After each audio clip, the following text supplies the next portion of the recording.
Boa noite, queridos amigos e irmãos. Nós iniciamos mais um culto ao nosso Deus. Glorificado e exaltado seja o nome dele. Hoje nós iremos transmitir a palavra do Senhor mais uma vez. Assim tem acontecido às terças, às quintas e aos domingos,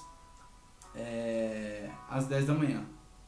Às terças e quintas às 20 horas e aos domingos às 10 da manhã. Quero lhes informar também que no próximo domingo, às 10 da manhã, nós iremos celebrar a Santa Ceia do Senhor. Sendo assim, eu peço a você que prepare na sua casa o pão, o suco, e nós iremos cear ao Senhor, ainda que cada um esteja na sua casa. É claro que nós gostaríamos de estarmos no lugar onde nós celebramos continuamente, que é na igreja, no templo, mas diante da condição e da situação atual, nós temos esse recurso, vamos usá-lo da melhor maneira possível. Eu quero orar ao Senhor antes de começar a ministrar a palavra de Deus, mas eu peço a você que convide amigos, familiares, para participar também desse culto ao Senhor. Quero fazer um pedido também para você que sente-se edificado pela palavra de Deus que é anunciada através da Igreja Cristã Novo Tempo, que entre lá no YouTube da Igreja Cristã Novo Tempo. Como existem outras igrejas cristãs Novo Tempo com esse mesmo nome, a forma que você irá identificar é através deste logo aqui, olha. Você vai perceber que este logo estará apenas em uma igreja. Haverão outras igrejas cristãs Novo Tempo, outras igrejas com esse nome, mas não com esse mesmo logo. Então eu peço a você que, entrando lá, inscreva-se. Tem um campo escrito inscreva-se. Basta você clicar lá e já estará nos ajudando. Obviamente que, além desse pedido, eu faço pedido a vocês que orem pela Igreja Cristã Novo Tempo, pelo programa que é transmitido também. Nesse momento a palavra está sendo transmitida através da rádio icntgospel.com e aqui pelo Facebook. Então, nosso objetivo é impedir que você se inscreva, porque muitos sabem, a partir de 100 inscritos nós passamos a ter um endereço personalizado, e se atingirmos 1000 inscritos, nós conseguimos transmitir a palavra do Senhor através do YouTube. Esse é o nosso interesse. Então, se você quer nos ajudar de alguma forma, está aí as opções que eu lhes apresento.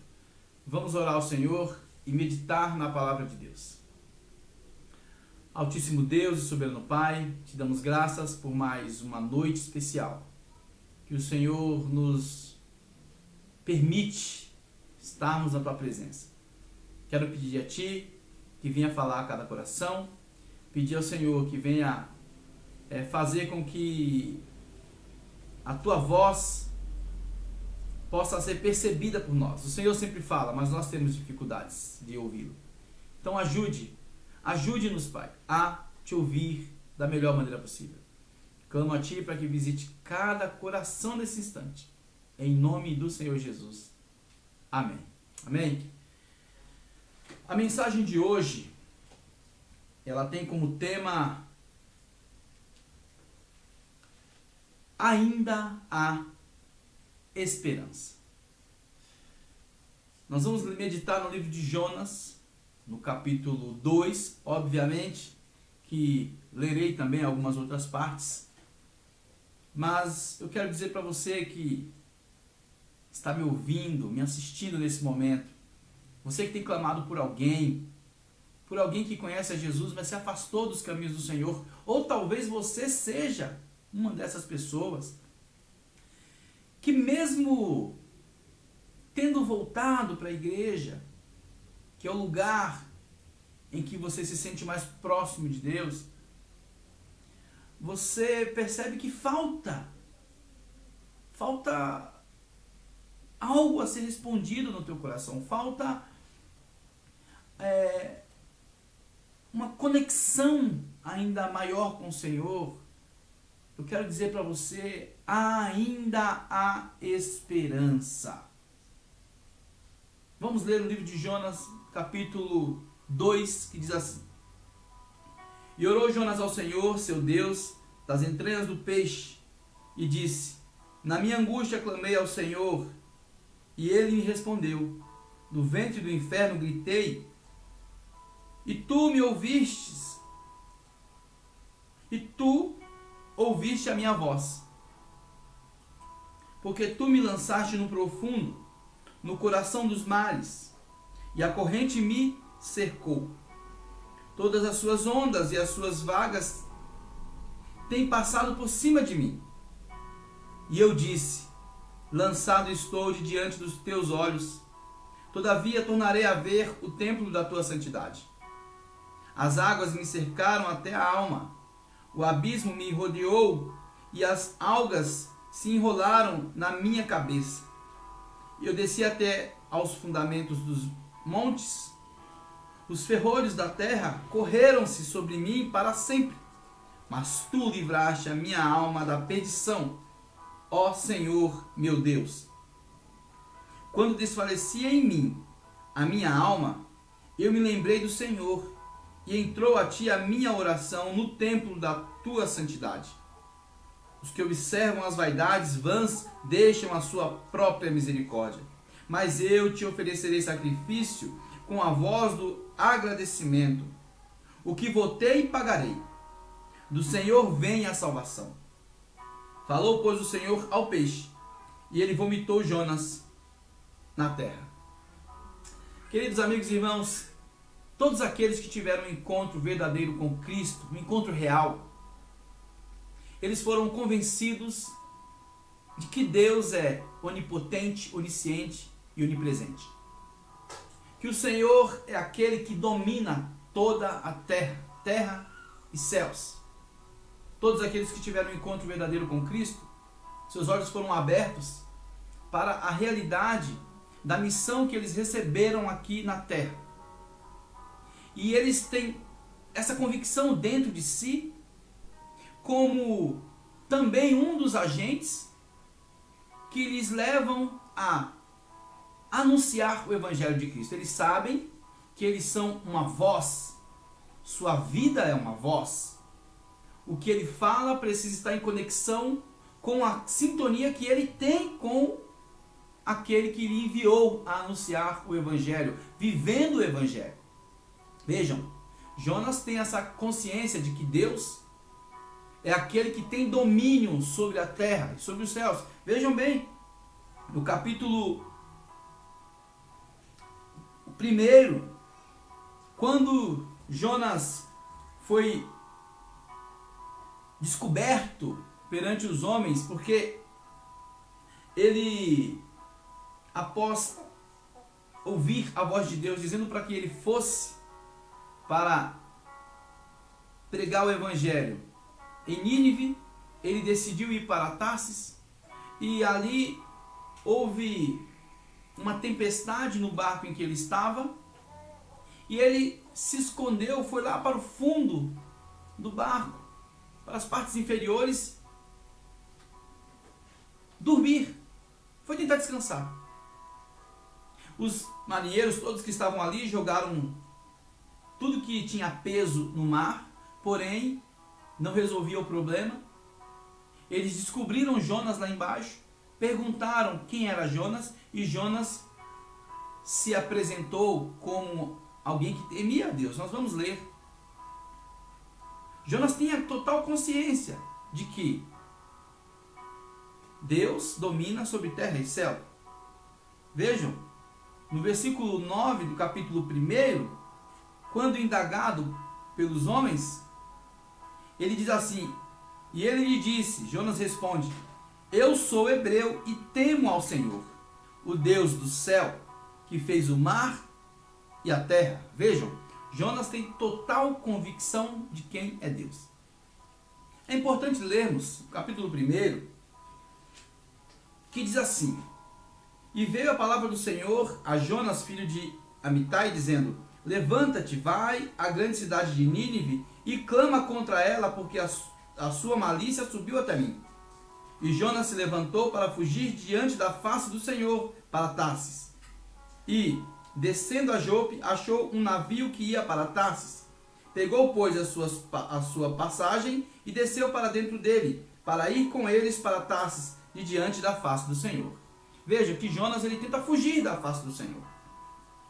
Mas que fuga é essa que Jonas está anunciando e está decidindo a seguir, se ele tem total consciência de que o Deus que ele serve, o Deus que ele teme, é aquele que domina o mar, é aquele que criou os céus, é aquele que criou a terra? Bom, vejam que Jonas aqui ele se coloca como um opositor. Ele não concorda com o que Deus quer fazer através da vida dele. Ele é um profeta do Senhor, ele tem consciência do que significa ser um profeta de Deus. Ele é alguém que anuncia algo que veio primeiro a ele.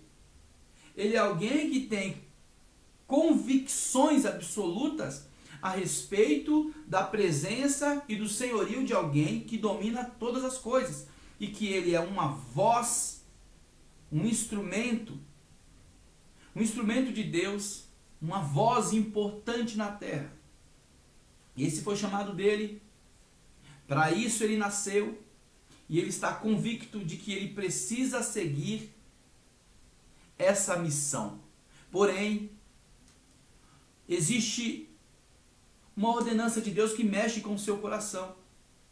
Ele não concorda com a decisão que Deus tem. Ele sabe que Deus é misericordioso e ele vai fazer isso no final do livro. Ele vai falar isso para o Senhor: eu sabia que o Senhor era misericordioso e que é bondoso. E vejam, Jonas, o Senhor manda que ele anuncie o evangelho para uma cidade em que o povo era malvado. Jonas conhece esse povo, mas ele nega-se a ir anunciar o evangelho. E por que ele nega-se? Porque ele sabe que Deus é misericordioso. Caso esse povo se arrependa, Deus irá perdoar, irá curar esse povo. E Jonas, ele guarda ressentimentos em seu coração. Ele não concorda com a ideia política de Deus, com a política de Deus, a política de misericórdia. Porque Deus é aquele que pune, Deus é aquele que julga, Deus é aquele que condena o mal.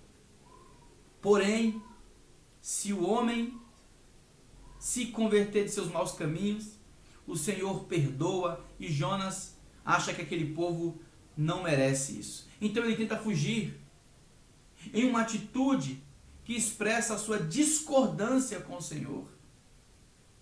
Ele não está feliz com o que Deus pode fazer com aquele grupo a qual ele tem uma certa indisposição. Ele não concorda que aquele grupo mereça se dar bem. Ele não concorda que aquele grupo, aquelas pessoas, mereçam o sucesso, o alívio da alma.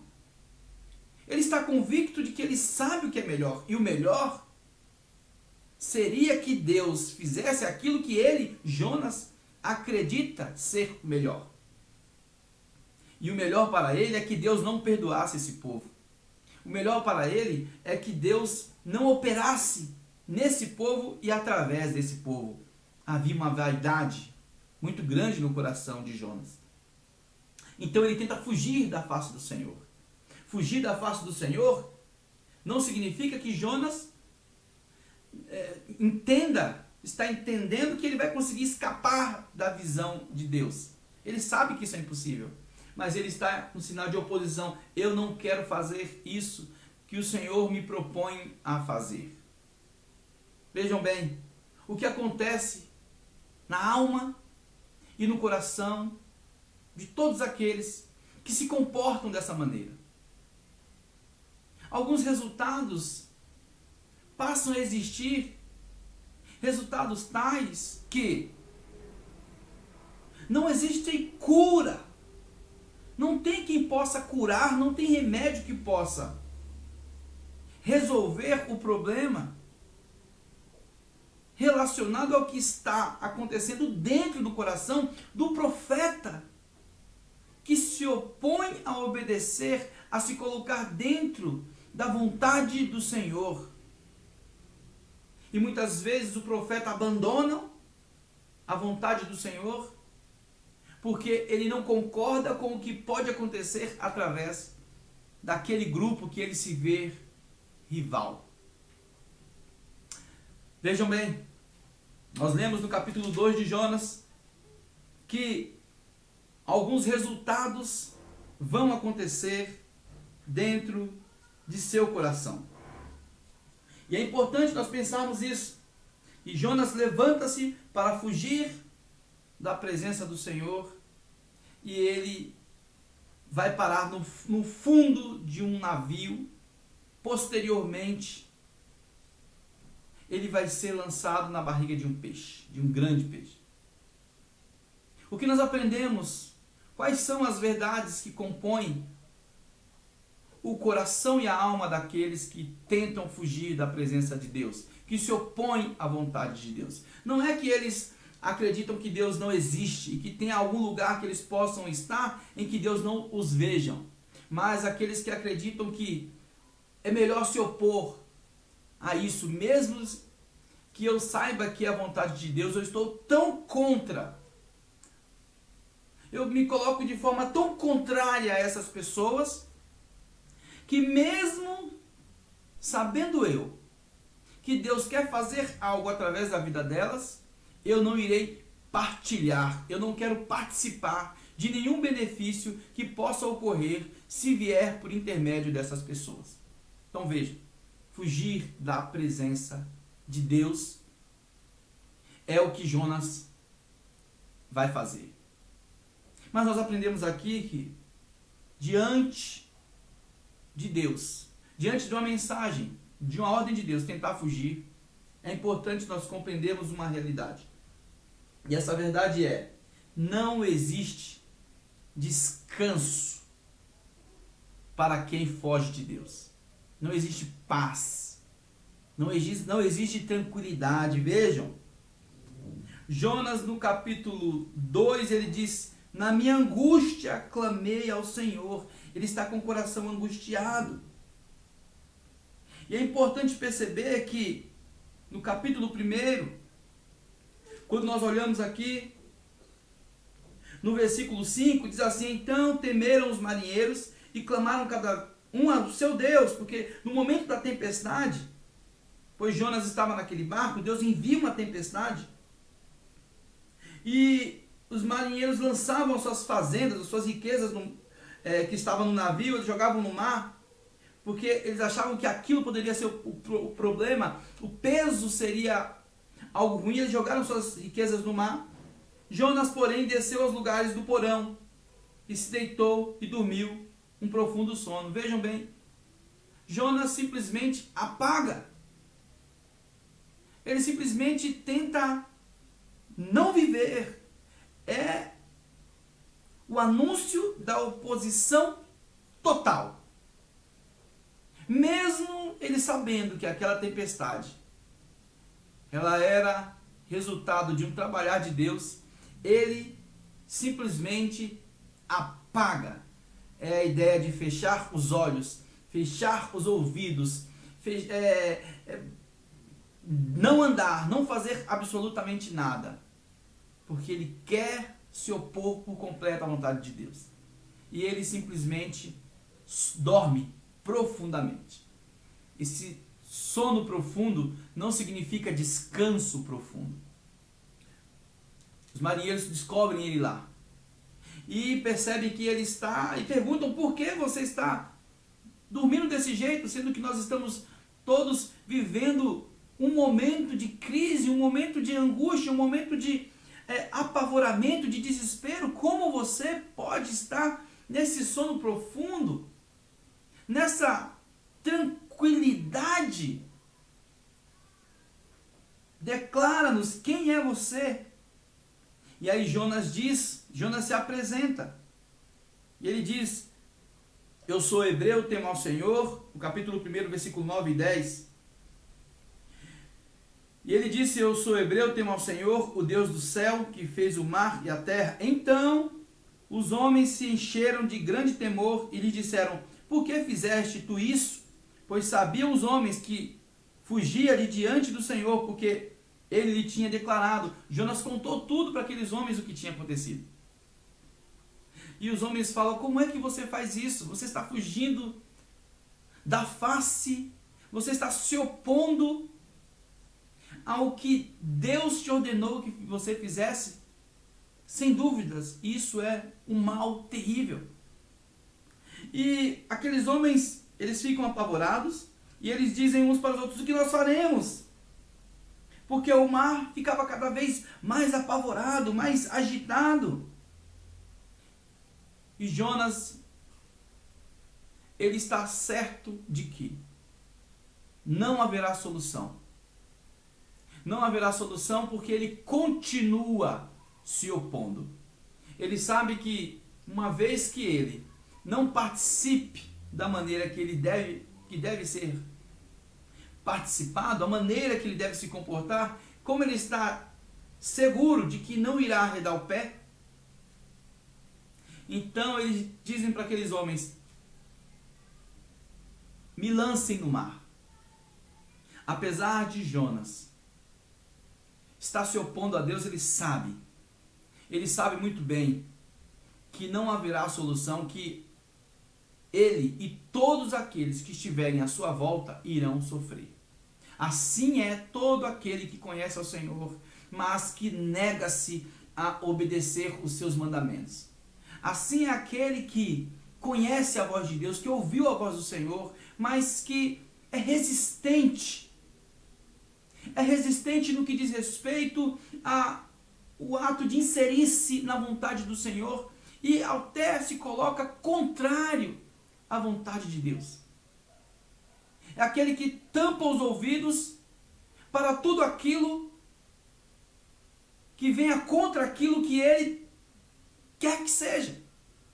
Ele quer pensar de um jeito, mas ele conhece Deus, conhece as Escrituras, ele sabe que não funciona assim, mas porém ele não está disposto a se unir àquilo que o Senhor mandou, ele não está disposto a ver um benefício através de quem Deus quer usar. Então Jonas está seguro de que só existe uma solução. Aonde eu estiver, eu levarei tempestade. E a única saída é que vocês me lancem no mar. Jonas sabe que se existem tempestades, e essas tempestades são resultantes da sua postura na vida, não tem lugar para fugir. Nem a morte servirá de alívio. Fugir para um lugar tranquilo não significará fim da tempestade. Jonas sabe que o caminho é o contrário. Ele precisa ir para frente, encarar a tempestade. Então ele diz para aqueles homens: lancem-me no mar. Os homens ficam preocupados, dizem que não, porém eles percebem que o mar vai ficando cada vez mais agitado e eles vão fazer uma espécie de oração. No versículo 14 do capítulo 1, ele vai dizer: então clamaram ao Senhor e disseram: ah, Senhor, nós te rogamos, não pereçamos por causa da vida deste homem, e não ponha sobre nós o sangue inocente, porque tu, Senhor, fizeste como te aprouve. Veja que esses homens, mesmo não conhecendo a Deus, eles sabiam Eles sabiam que um fenômeno estava acontecendo porque um homem estava se opondo à vontade de Deus. E todo homem que se opõe à vontade de Deus, ele causa danos terríveis por onde ele passa. Ele causa males na vida das pessoas que ele estará por perto. Porque só existe duas possibilidades que irá fluir da vida de alguém que ouviu a voz de Deus um dia. Ou ele será bênção, ou ele será maldição. É impossível outro lugar que essa pessoa esteja. É impossível essa pessoa ocupar outro espaço, a não ser um espaço em que ela seja bênção ou em que ela seja maldição. Jonas se opõe. E ele sabe que ele precisa correr para a tempestade. Se é o Senhor quem está levantando essa tempestade, a solução não está em tentar fugir dela. Lance-me nessa tempestade. Vejam bem, ele foi lançado pelos homens que não queriam fazer isso, e a tempestade parou. O Senhor acalmou aquele maremoto. Porém, Jonas foi parar dentro da barriga de um grande peixe. Algumas coisas eu quero dizer para você. Talvez você esteja vivendo uma verdadeira tempestade. Talvez você esteja vivenciando dentro de você uma grande angústia. E esteja tentando resolver isso, ganhando dinheiro, comprando algumas coisas que você acha interessante, investindo em algumas tarefas o seu tempo. Mas eu te digo, se você é um servo do Senhor, uma serva de Deus, e o Senhor falou contigo um dia, enquanto você estiver se opondo à ordem de Deus dada a você para que você profetize, anuncie o Evangelho com sua vida e com sua disposição, com a sua boca, haverá angústia, haverá tormento, haverá tempestade. É bem verdade que tempestades existem em todo lugar. Mas para o cristão que desobedece a Deus, essa tempestade representa o inferno. Por quê? Porque se a tempestade vem para todos, só existe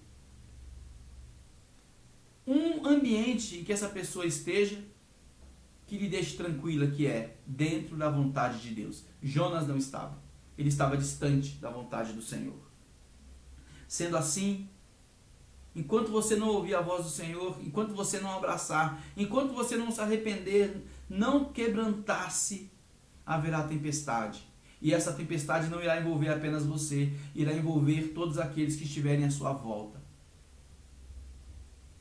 Enquanto você tentar mudar a vida das pessoas que estão à sua volta, se adequando a elas, haverá problemas. Será necessário você se adequar à voz de Deus. Enquanto você quiser tentar mudar a condição caótica que se estabeleceu na sua vida e na vida de outros, tentando ser agradável a todos, haverá angústia, haverá insatisfação. Ainda que você encontre palavras para tentar justificar isso, haverá angústia, insatisfação, dor, tristeza e tempestade, sem que ela seja apaziguada em momento algum. Mas vejam, Jonas, ele está seguro de que ele é o responsável, porque um homem de Deus, ou ele será uma bênção ou ele será uma maldição. A mulher de Deus, ou ela será uma bênção ou ela será uma maldição. Jonas vai, no capítulo 2, que nós lemos, ele vai ser lançado no mar, A tempestade acalma-se para aqueles que estão distantes de Jonas. Mas para Jonas ela está começando. Ele estava tentando descansar lá em cima, fora do mar, mas dentro do mar. Lá em cima era a tempestade. Agora ele está vivendo o verdadeiro inferno. Vejam, no capítulo 2, e orou Jonas ao Senhor, seu Deus, das entranhas do peixe. Então Jonas resolveu orar. Vamos ver qual é a oração de Jonas. Porque é daqui que flui a esperança. E disse: na minha angústia, clamei ao Senhor, e ele me respondeu. Vejam, Jonas se encontrou com aquilo que ele deveria se encontrar. Ele sabe que o resultado da desobediência sempre será angústia. E diz: na minha angústia clamei ao Senhor, e ele me respondeu. Mas ele sabe que há esperança. Se ele não morreu ainda, é porque há esperança. Ainda existe uma intenção de Deus nessa tempestade que o próprio Deus criou. Uma intenção positiva, benéfica. Ele clamou ao Senhor. E o melhor, o Senhor respondeu. Porque os ouvidos do Senhor estavam atentos. Toda aquela maremoto, todo aquele maremoto, toda aquela tempestade que envolvia a vida de Jonas, ainda era um trabalhar fruto da misericórdia de Deus. Essa misericórdia que Jonas tinha certeza. Ele sabia que Deus poderia perdoar os ninivitas. Ele sabia por experiência própria. Ele sabia que o caminho era um coração quebrantado. Então ele clama ao Senhor com o coração quebrantado, quando ele estava em angústia. E ele diz: do ventre do inferno gritei, e tu ouvistes a minha voz. Na angústia, no desespero, ele sabia que a solução não estava mais fugir, não tinha para onde fugir. Mas tinha o lugar e a pessoa que podia resgatá-lo. Então ele clama ao Senhor. O Senhor responde. O Senhor ouve a voz dele. E o Senhor ouve a tua voz. O Senhor ouve a voz de você que está me escutando neste momento. Não importa quais são as lutas. Não importa quais são as tempestades. Quais são as barreiras que têm se estabelecido à sua frente. O Senhor ouve. Se houver um coração quebrantado, se houver um coração que se dobra diante do Senhor, mesmo que você seja alguém que não concorde de alguma maneira com o que Deus está para fazer, mas se você é alguém que com o coração sincero pergunta: Senhor, esse é o melhor, há esperança. Há esperança para você, há esperança para a sua família, há esperança para os seus amigos. Mas para isso é necessário que a ferramenta do arrependimento e do quebrantamento seja utilizada. É bem verdade que Jonas está seguro de que estar distante do Senhor é estar num verdadeiro inferno. Por isso que ele diz no versículo 2: do ventre do inferno eu gritei. O problema não era apenas o grande peixe, mas era o ventre do inferno, onde estava o seu coração, como estava o seu coração. Porque para um homem de Deus, estar distante do Senhor, mesmo que ele esteja vivo, é estar no inferno.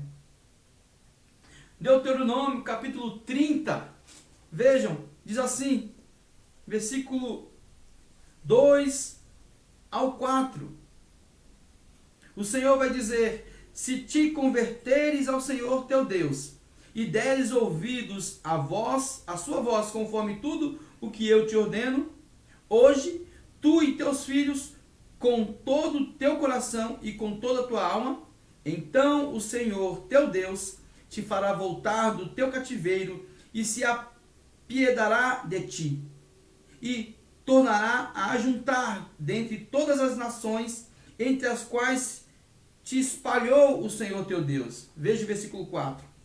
Ainda que os teus desterrados estejam para as extremidades do céu, desde ali te ajuntará o Senhor teu Deus e te tomará dali. Vejam, o Senhor diz, ainda que os seus desterrados estejam sobre as extremidades do céu.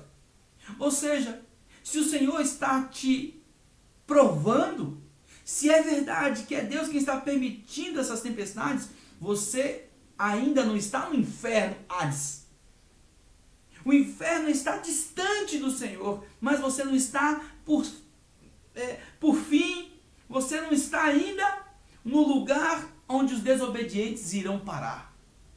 Se Deus está trabalhando com lutas, através das lutas e das tempestades para te trazer de volta, glorifica o Senhor, porque você ainda está nas extremidades dos céus, como diz aqui no livro de Deuteronômio. Existem aqueles que verdadeiramente já estão no inferno. A Bíblia diz que todo homem está morto. E que a misericórdia do Senhor é quem traz vida. Mas você que ouve ao Senhor, que está distante dele, você ainda não está no inferno, Hades. Se ainda existe um desejo no teu coração de voltar, você está longe, não está no centro. Porque o problema é que para todo aquele homem que ouviu a voz de Deus, o céu está no centro. Ele precisa estar no centro. Ele não pode estar nas extremidades. Estar nas extremidades significa estar distante, mesmo estando dentro do campo de visão de Deus. É preciso estar no centro da vontade, não nas extremidades, não vivendo dividindo entre o que o Senhor quer e o que o Senhor não quer. Não vivendo anunciando meias verdades, um pouco da verdade do Evangelho, um pouco das verdades que a gente acredita que o Evangelho também aceita. Não. Aqueles que se comprometeram com Deus, eles sabem que o Senhor é o Rei absoluto, que Cristo é o caminho, não um caminho. E Jonas sabe que estar fora dessa verdade é viver o inferno. Então ele clama das profundezas do inferno, que no ventre de um grande peixe, mas é o inferno porque ele está distante do Senhor. E o Senhor o ouviu. Glória a Deus. E Jonas também vai dizer que, versículo 4, e eu disse, lançado estou de diante dos teus olhos, todavia tornarei a ver o templo da tua santidade. Vejam, Jonas sabe que está distante do Senhor, mas ele está clamando, ele sabe que Deus está ouvindo, e ele diz, todavia eu tornarei a ver o templo da tua santidade. Ou seja, ele não diz, tornarei a ver a santidade do teu templo. Não, é o templo da tua santidade. Porque eu e você somos templos do Senhor. E os templos do Senhor, o templo do Senhor, precisa exalar a santidade de Cristo. Santidade é estar em sintonia. Jonas não está dizendo, eu tornarei a ver a santidade que há no templo. Nós vivemos épocas em que nós não podemos estar no templo. E é bem verdade que quando o povo de Deus se reúne ali, aquele lugar é santo, separado exclusivamente para adorar ao Senhor. Mas não é a santidade do templo que Jonas está falando. Ele está dizendo, eu tornarei a ver o templo, eu, você, que é o templo da santidade do Senhor.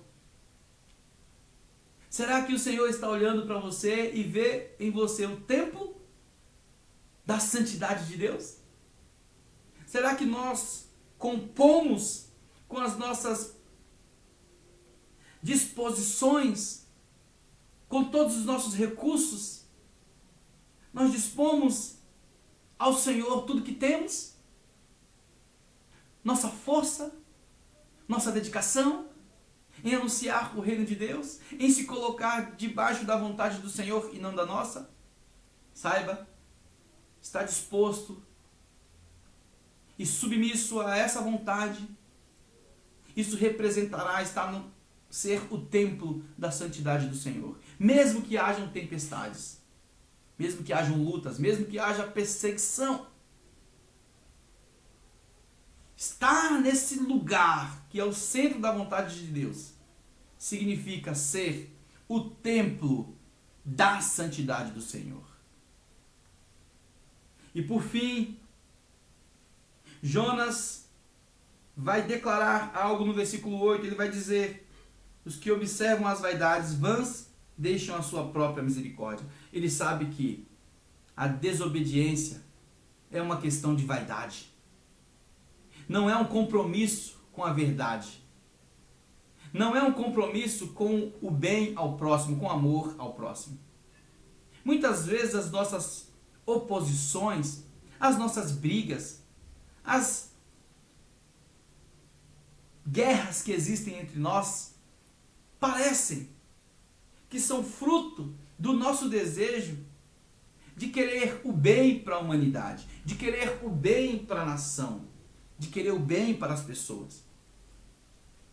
Quando na verdade tudo não passa de vaidade. Muitas vezes usamos até o nome de Deus, o nome de Cristo, para defender algo que nós pensamos.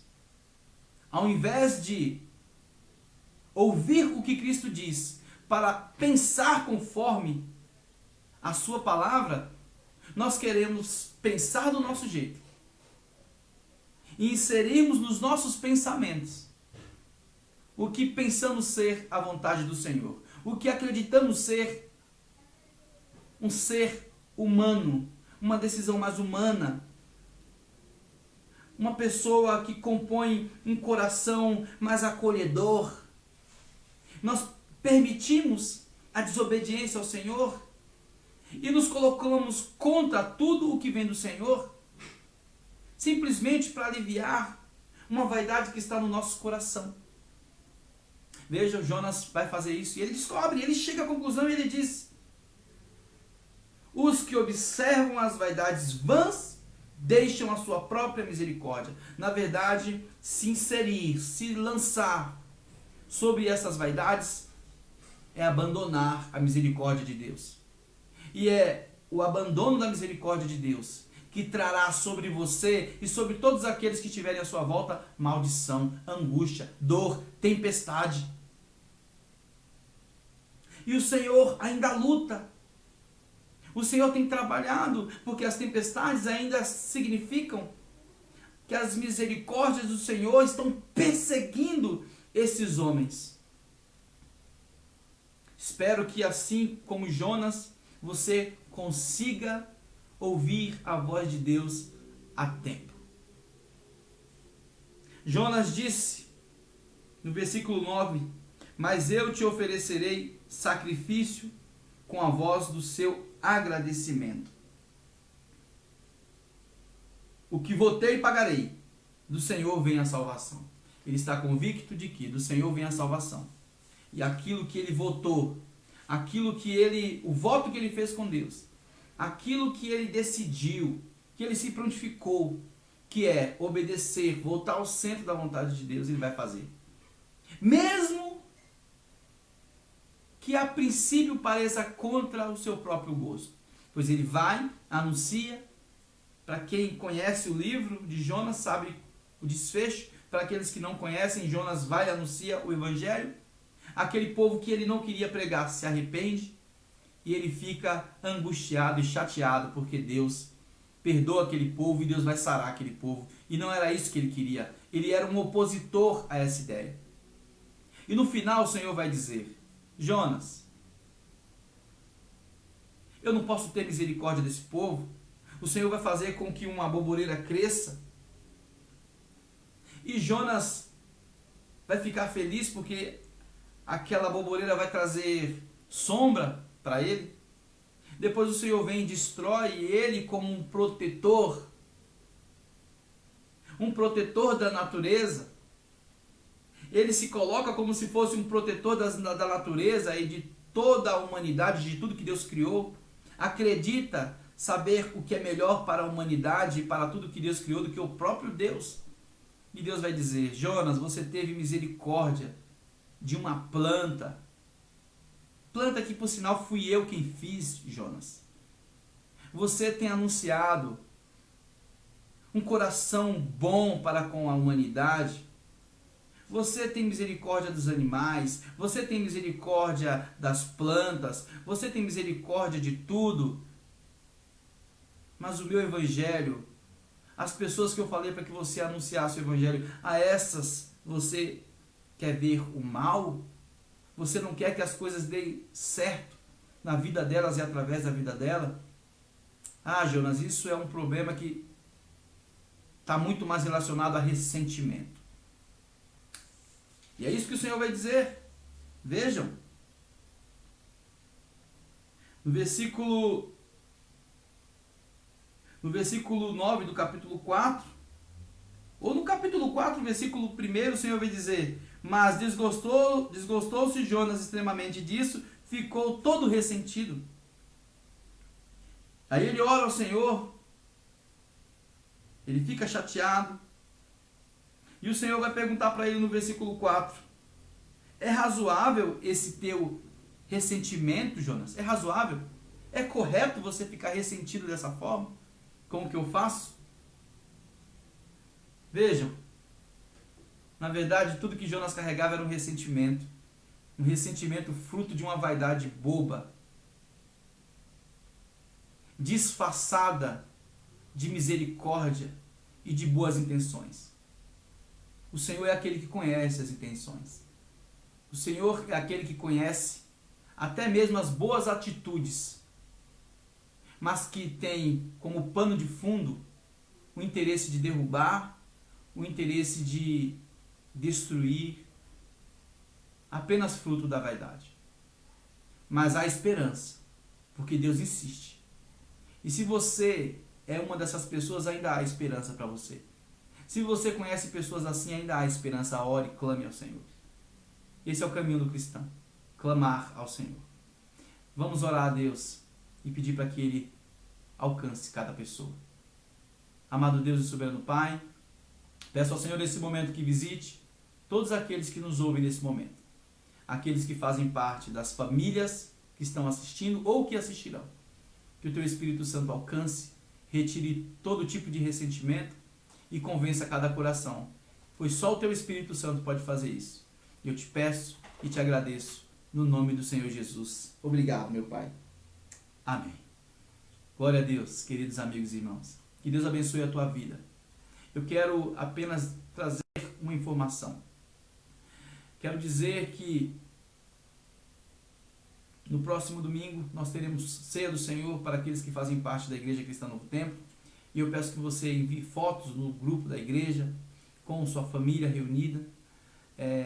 Peço que você interaja. Deus tem grandes coisas a fazer.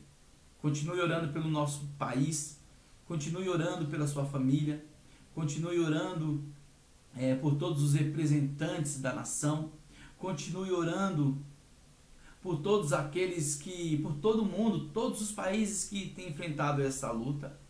E que o Senhor nos dê direção para que nós possamos, nesse momento, participarmos de forma que sejamos bênção e não maldição. Que Deus nos abençoe e nos guarde. Em nome do Senhor Jesus. A paz do Senhor.